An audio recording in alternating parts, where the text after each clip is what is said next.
Is it a lesser path to start a business and do mission there, or to work in a place of business and take your faith along with you?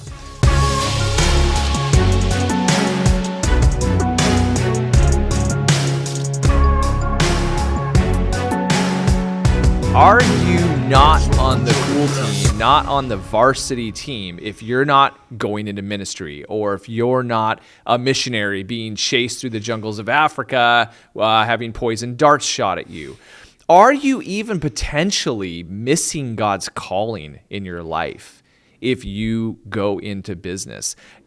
Might I even say, you might even ruminate on, could I even lose my salvation if I feel like maybe somehow I'm taking some easier path that isn't going to challenge my faith and I'm going to be a disappointment to God and the mission? And is that a possibility? So are you a subpar Christian? Are you not where God would have you if you're not a pastor at one of these churches, or you're not a missionary overseas? I mean, I think the numbers speak for themselves, but in reality, if we were all pastors, very few people would be hearing the gospel. In fact, I have some stats that I want to reference. I pulled this up and thought it was crazy. So in the mid-1990s, there was a survey that was conducted that purported that 70% of Americans self-reported that they attended church semi-regularly. Wow. 70%. Wow. So almost 3/4 of the people that were walking on the streets in America would visit church, listen to a sermon semi-regularly. Now, that seems crazy. It seems even crazier when you contrast it against the next thing I found, which is the most recent survey. And again, this isn't probably crazy groundbreaking, because we've all known for a while that cultural Christianity is dead. But when you put numbers to it, I mean, to me, it's really shocking. This most recent study in 2023, Americans self-reported that, and the stats even worse, because the number is 24% of Americans self-reported that they have visited church, but get this, not semi-regularly like the one from the mid-1990s. 24% have reported that they visited a church, darkened the doors of a church in the last year. Holy smokes. Wow. So, I mean, shocking reduction in the amount of people that would call themselves Christians and are hearing the gospel on a regular basis. Right, and that's probably just like Easter or something. This is just a one-time yeah, right. It's annually. in a year. So where are they going to hear it? I liked your Deloitte the study you looked at, and the numbers point to the fact that. Are they going to hear about it at church? The numbers point to no. Where are they going to hear about it? Well, everybody's got their rhythms, and most people you would hope, would have some type of a job, whether it's part-time or full-time. Your Deloitte study, I think, points to the fact that that the workplace is arguably a better place. Yeah, I mean, where are we going to find the people? They're not going to church. They're not just going to stumble into church with their buddies like it sounds like they did in the 90s. And so, exactly. But they're going to work, generally speaking. And, it's the Deloitte study I'd found is from 2023, so it's pretty recent. Yeah, same right? as the so study I referenced. Right, this is an old data. And it's on Gen Zs and on millennials. So obviously it's relevant. It's this current generation.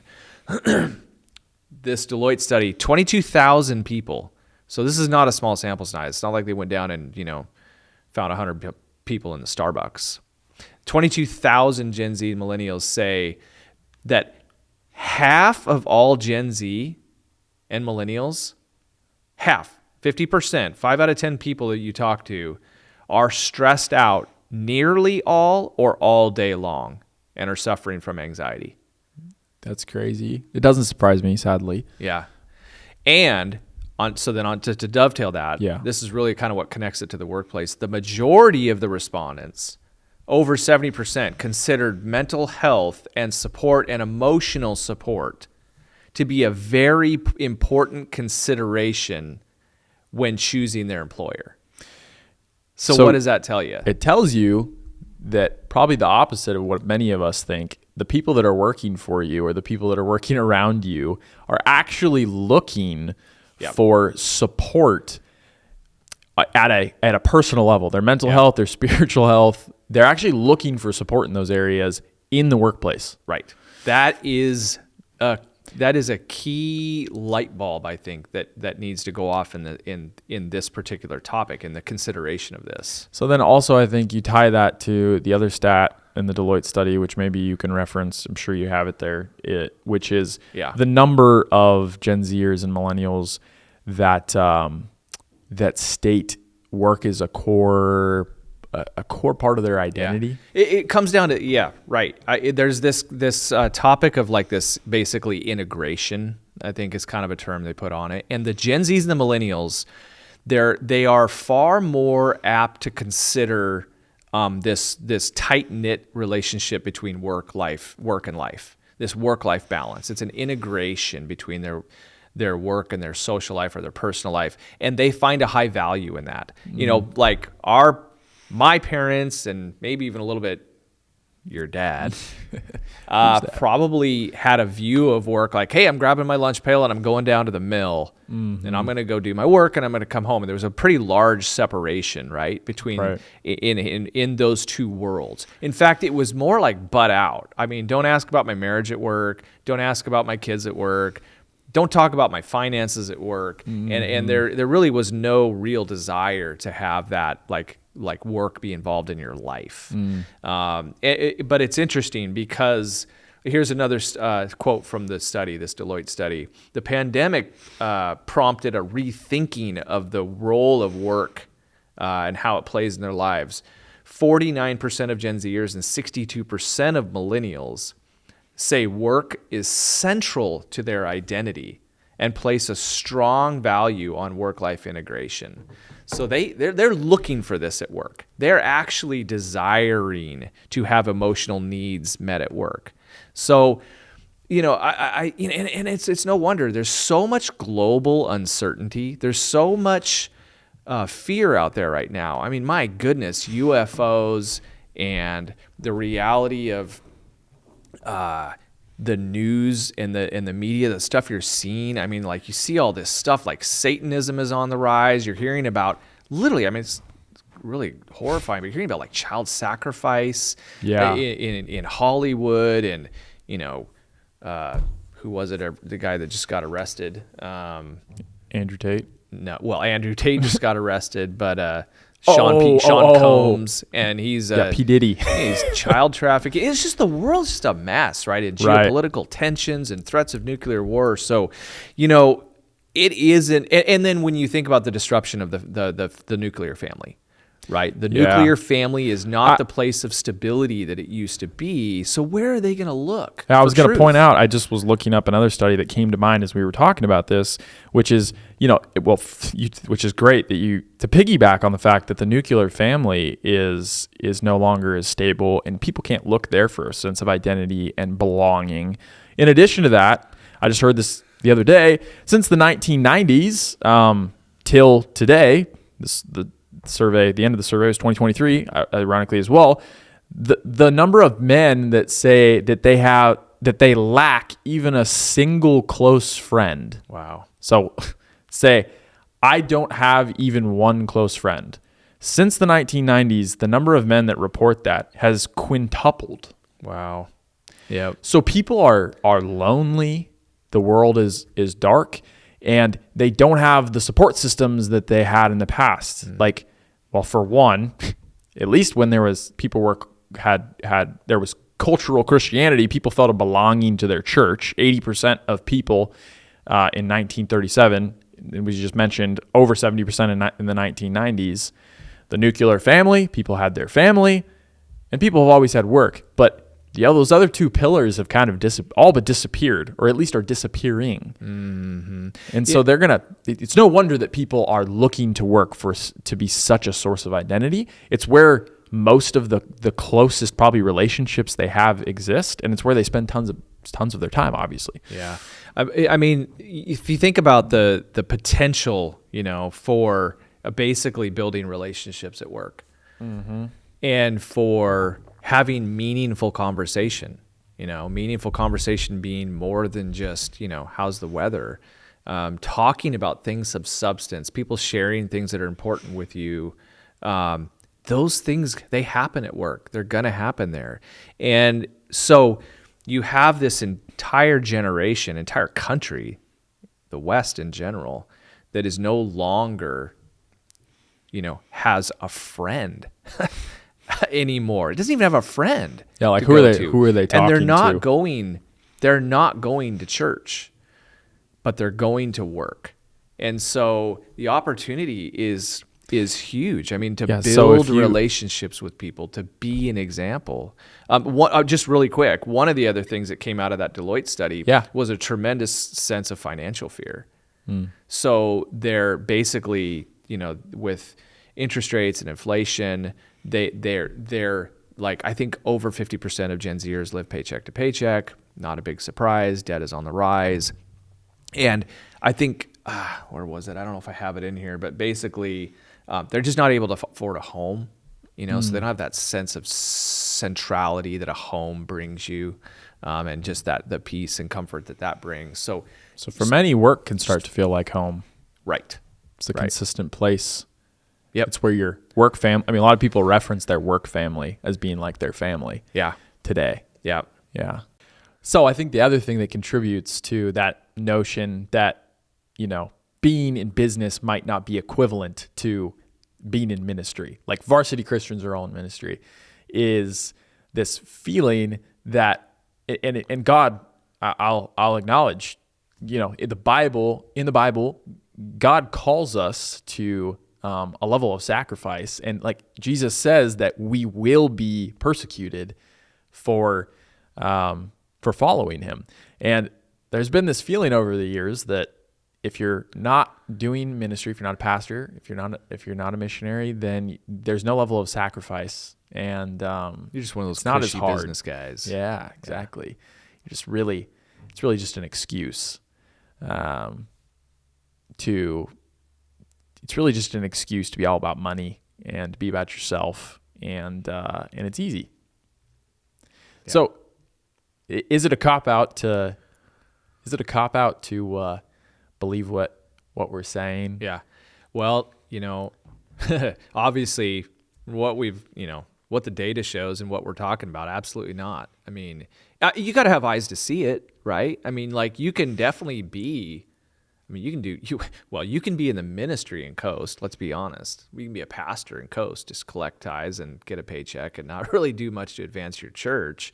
You can definitely be taking a cushy position in business and not do anything with your business to like address this data, address the need that's out there. But it's not a cop-out. It's not even for the faint of heart. I mean, dude, if you bring up Jesus anymore, you're potentially bringing down some wrath. I mean, you're bringing down some hate, like, accusations. And so it's not for the faint of heart. It's not a cop-out to do this. It's a strategic place to find non-believers. And I'll tell you, we just had a hit piece written about one of our businesses just the other day, right? And it was saying that, that we were toxic and we were, we were, hate speech, and it was slander. Yeah. And it was personal slander. Personal slander. And it will affect our business. It will. It'll affect our bottom line. I have no doubt about that. It called out other businesses that we own. So, dude, this is not a small endeavor to reach people. You will probably have some costs. It's a good sign you're making an impact. Yes. That's the enemy giving you some attention, as we pointed out when that article was written. Right. So, not a cop out. There is cost to it. It's sporty out there if you want to do this and actually stand up and be willing to share the gospel and stand for those values and be known for that. You can make an impact as a business owner. You for sure do not need to feel like you're not one of the varsity Christians. You could be and probably are where God has called you to be.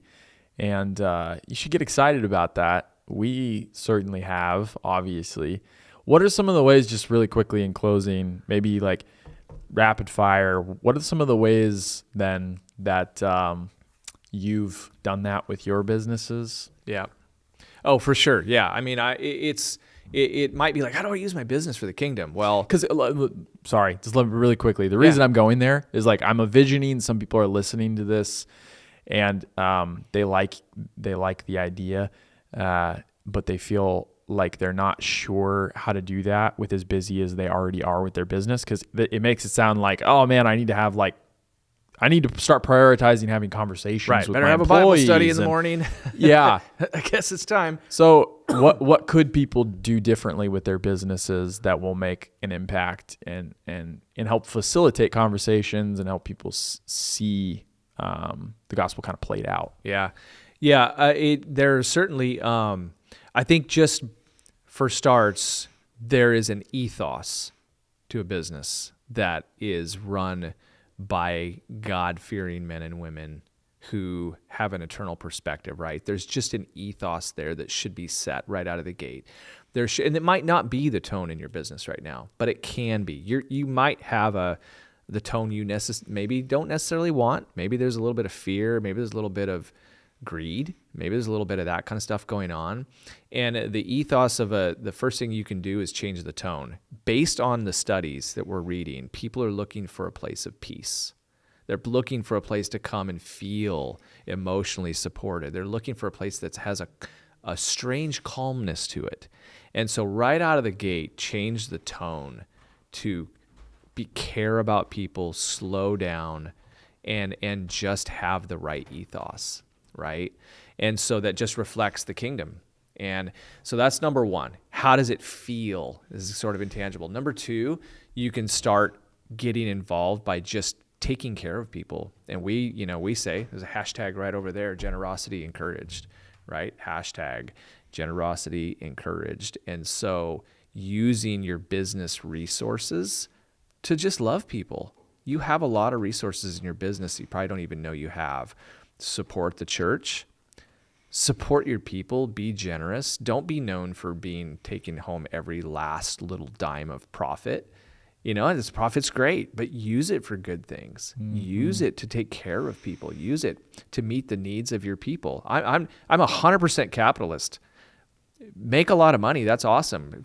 Take home money so you can give it and do cool things. But definitely be known for generosity inside your business. Yeah, I like tying that to the Deloitte study. You just talked about the fact that people are living paycheck to paycheck, even though, and it's not their fault in many cases. Like they're trying their hardest because inflation is so rough on people right now. Yeah, that's another cool area to think about being generous. It's just in the lives of your employees. And, that has a multiplying effect. Right. Yeah. And I think lastly is just having an open door policy is a really good one. Is just people want to talk. And if they sense your door is never open, they will never go to your door to want to talk. So, the ethos of your business, let them see your generosity. Let them see you letting go of money with an open hand, and have an open door policy that just facilitates conversation and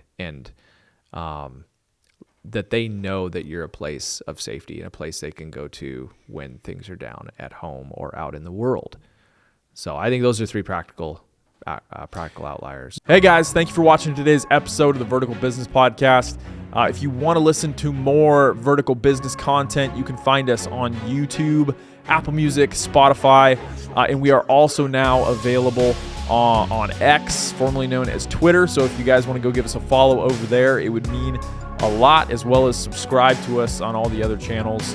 In addition to the Vertical Business Podcast, you probably hear Jeff and I talk a lot about Sparrow, kingdom-minded giving.